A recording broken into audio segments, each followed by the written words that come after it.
যারা বিএনপি করি সবাই কিন্তু কাইকোবাদের নেতৃত্বে আমরা রাজনীতি করি।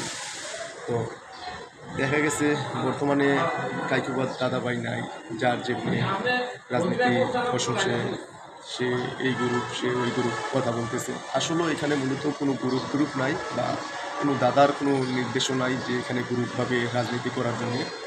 আমরা বুঝের পর থেকেই দাদাভাইয়ের রাজনীতি করতেছি।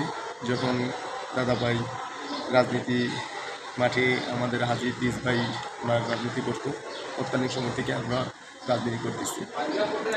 আর কুমিল্লা মুরাদনগর থানার কাইকোবাদ সাহেবের রাজনীতি করে হাজি দিস ভাই। তো হাজি দিস ভাইয়ের হাত ধরেই কিন্তু আমরা রাজনীতি মাঠে আসছি।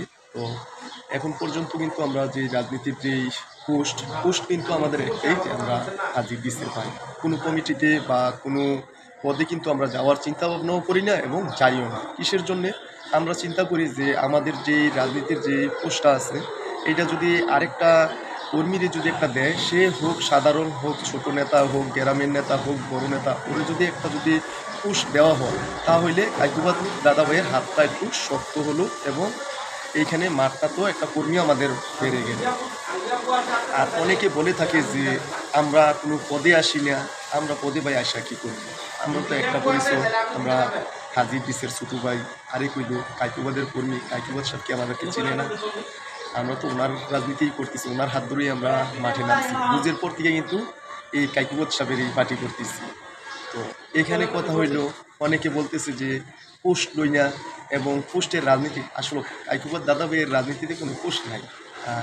ওনার একটা আল্লাহওয়ালা লোক, ওনার সবসময় ওনার কর্মীদেরকে মূল্যায়ন দেওয়াটা কীভাবে, কোন কর্মীটাকে কীভাবে মূল্যায়ন দিতে হবে ওনার এটা ভালো বোঝে। আর ওনার কাছে কোটিপতিটার যেই মূল্য, একটা রাস্তার হকার ওনারও এই মূল্য। ওনার মানুষকে মূল্যায়ন দিতে জানে।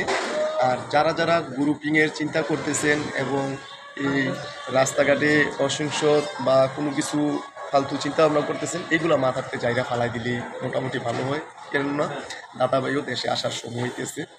আর যারা আমলিক করে এবং নিরীহ মানুষের উপরে অত্যাচার জুলুম করে চিন্তা করতেছেন যে এখন এই আমার ভাই, আমার চাচা, আমার জেঠা এখন বা আমার শ্বশুর বা আমার মামা এমপির এখন ভালো একটা পোস্টে আছে, ওইটা ধইরা এখন আবার এখানে সাধারণ মানুষের উপরে জুলুম অত্যাচার করবো, তাহলে ভাই এই চিন্তাটা মাথার থেকে ফালাইতেন চাইরা। এইটা কাইকোবাদের রাজনীতি, এটা ইউসুফ সাহেবের রাজনীতি না যে টেকায় সব কিছু হয়। কাইকোবাদ সাহেবের পরিবার কিন্তু টেকার কাছে বিক্রি যায় না, আর ওরা কিন্তু টেকার রাজনীতি না। এখানে রাজনীতি করতে হলে, সুশীল সমাজের সাথে মিশা রাজনীতি করতে হইলে মাটি ও মানুষের নেতা আমাদের আলহাজ কাইকোবাদ সাহেবের রাজনীতি। কোনো দুর্নীতিবাজের কোনো স্থায়ী নাই, কোনো অত্যাচার বা কোনো জুলুমবাজের কোনো স্থায়ী নাই। এই কোম্পানি বুঝে কিন্তু হাজি দিসের পরিবারটা কী পরিমাণ নির্যাতিত হয়েছে, এটা যারা কোম্পানি বুঝে কাইকোবাদের রাজনীতি করে এবং মুরাদনগর থানার যারা রাজনীতিবিদবিহীন আছে, যদি কাইকোবাদের আদর্শে রাজনীতি করে তাহলে ওনারা ভালো করে জানে যে হাজি দিসের পরিবার কতটুক এগিয়ে এবং কতটুক নির্যাতিত ভোগ করছে ওনায় এবং ওনার ভাই বারাদরা। এক পাশে পিচ্চি কামাল, দ্বিতীয় পাশে খায়ের চেয়ারম্যান, তৃতীয় হল জাকির চেয়ারম্যান।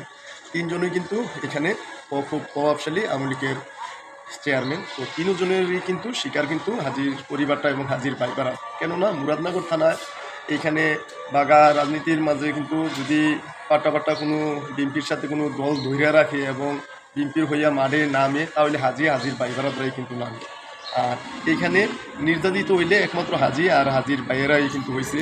হ্যাঁ, এর মাঝে দুঃসময় কিন্তু আমাদের অসংখ্য কর্মী কিন্তু এবং নেতাকর্মীরা যারা মারে নামছে, তারা তো ঘুরাফিরা আমাদেরই, হয় বাকনগরের, হয় কৈয়াবাতরের বা তিরিশের বলেন, যেই তোল্লার বলেন, বা বিভিন্ন গ্রামের আশেপাশে দেখেন ঘুরাফিরা, ওইগুলো আমাদেরই লোকজন, হয় আমাদের বন্ধুবান্ধব, না হয় আত্মীয় স্বজন, একটা না একটা। তো ওদেরকে নিয়ে এখানে কিছু একটা চক্র দেখা গেছে গ্রুপিং করতে চাইতেছে যে এই আমারে আপনি হাতে নিয়ে একটা লাঠি বাজে এখানে একটা রাজনীতির একটা ইস্যু করবেন বা ওনারা নেবেন। কাইকোবাদ দাদাভাইয়ের কাছে এইসব চলে না ভাইয়ারা।